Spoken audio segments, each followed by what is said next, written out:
Hey, it's Friday again, and I'm sitting here at my desk. Today I'm listening to some Bob Dylan, so if you hear that in the background, it's been quite a week, and I'm not even sure where to start, but I'm going to start with this. Your worth is not a key performance measure or a key performance indicator. Your worth is actually not anything other than something that you need to remember. It's intrinsic. How do I know this? How do I speak with such feisty confidence? Because I've just found it to be true. It's funny, they say when you put something out there, watch out, because once you put it out there, it's going to come back to you. And I feel like boldly proclaiming, feistily stating that I'm going to start talking to you on Fridays from my desk, and then doing it and actioning it, man, stuff has come. It's been a hell of a week for me, and I want to be really honest and transparent with you. It's brought up a lot of, I would say, past trauma. I'm going to get real with you. And some of you maybe know this story. Some of you have heard me speak, and often it's a part of what I share. But I used to measure my worth by other people's impressions of me. And I didn't know that I did. I didn't understand that that's what I was doing. But I realize in hindsight that my leadership was driven by the applause of others. And it all came crashing down when I was abused, manipulated, and found myself, I would say, professionally destroyed by the actions of another. I'm not going to share the details, mostly because the further away I get from that incident, the less relevant some of the details are for me. And I don't want to be salacious with my history. But I can share with you that I know what it's like to be abused. I know what it's like to be emotionally, physically, spiritually manipulated. And I also know what it feels like to be completely blindsided by it. Sorry, I'm getting emotional. I didn't see it coming. I didn't see it coming. And it was over a decade ago now. And I'm still like this. Still this emotional. I remember when it first happened, the support that I was getting. Really capable, able professional said to me, you're going to be dealing with this for years and years to come. In fact, they went as far as to state that I would still be reeling on a lot of levels emotionally in a decade. And I remember thinking, well, you don't know me. You don't know Amber.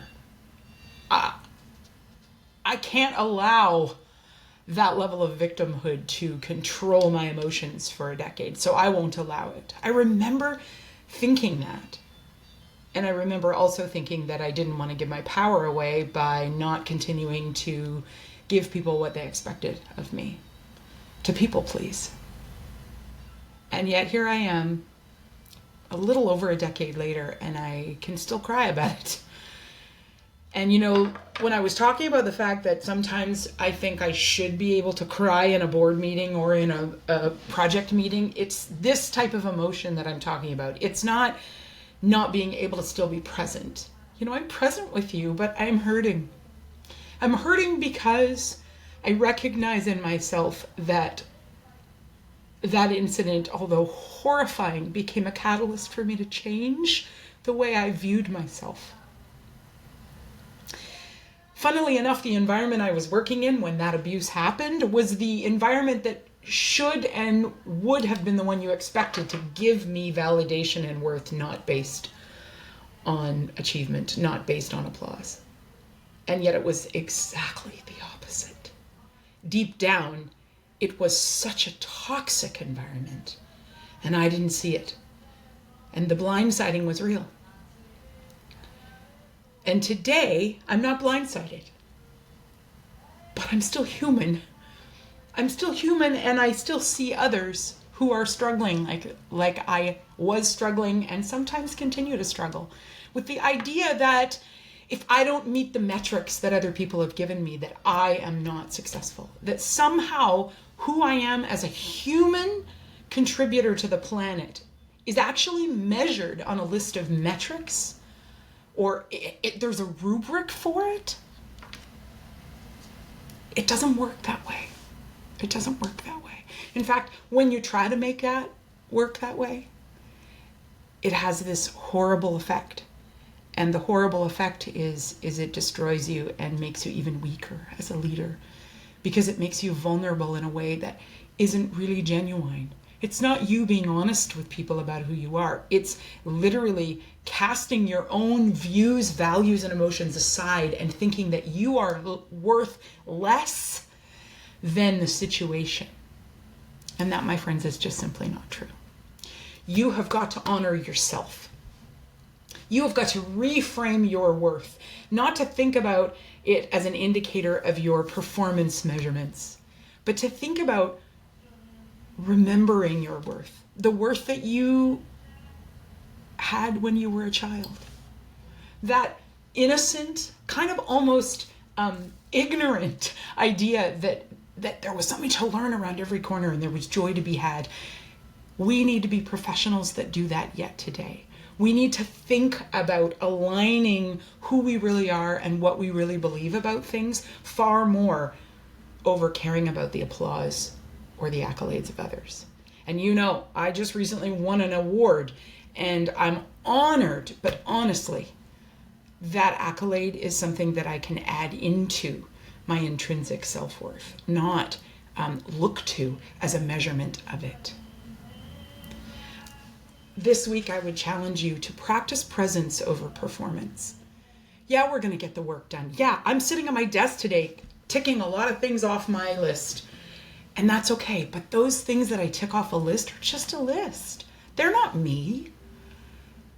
They may be a manifestation of work that I can accomplish, but that work doesn't give me value. In fact, sitting down to do the work doesn't even give me value. What gives me value? Me. I give me value because I'm valuable and so are you. So this week, please, please, please spend some time, or last week between when I published my newsletter about this and when I'm sharing this with you today, do some heavy reflecting on how you view yourself and not how others view you. Because I can tell you that 10 years later, from the experiences you're having now, you will look back and with perspective recognize that your worth and your value was there all along. And that your role as a professional is simply to remember it, not to find it. And how do you remember? You focus on you. You do the self-reflection. You look for ways to think about the gifts and skills that you bring, because you do. So that's me. A little bit rugged, a little bit ragged, and certainly, honestly, sharing with you my heart. You are the magic. I am the magic. We are the magic. Who we are, what we bring, our uniqueness makes us incredibly powerful. And as leaders, that's what the world needs. The world needs us to be ourselves. So until next Friday, hang in there, just like I'm trying to do. And thanks again for listening.